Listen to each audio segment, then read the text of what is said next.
दिलदार नाई हरवा में।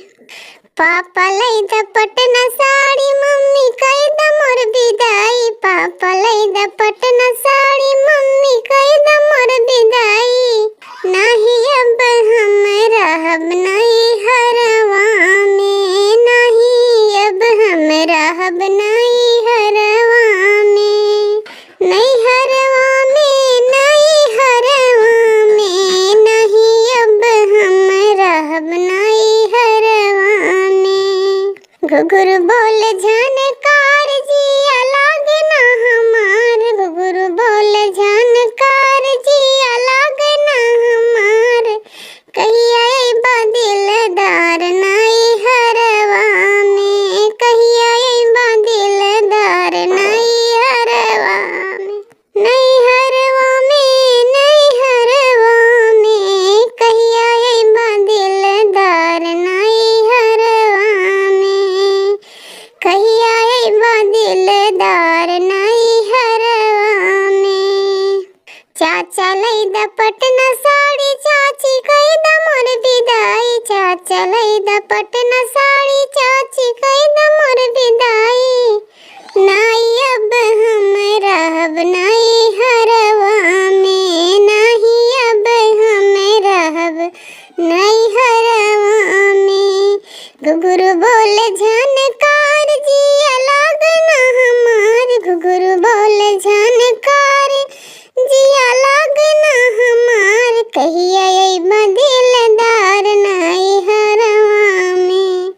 कहिया अइबा दिलदार नाई हरवा में।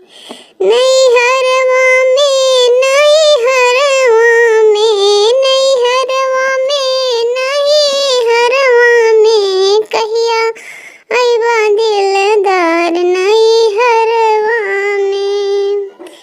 भैया लैदा पटना साड़ी भाभी कैदा मोर विदाई। भैया लैदा पटना साड़ी भाभी कैदा मोर विदाई। नाही अब हम रहब नाई हरवा में। नाही अब हम रहब नाई हरवा में।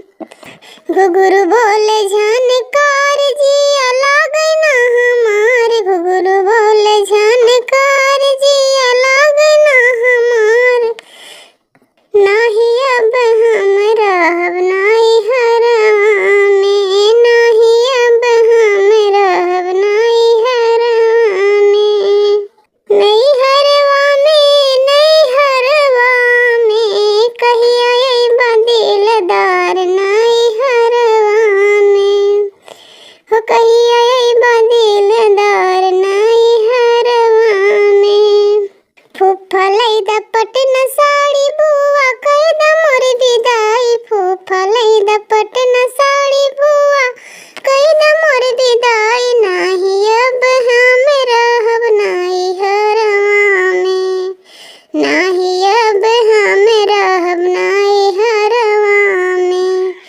घुघुर बोल झनकार जिया लागे ना हमार। घुघुर बोल झनकार जिया लागे ना हमार। कहिया अइबा दिलदार नाई हरवा में। कहिया अइबा दिलदार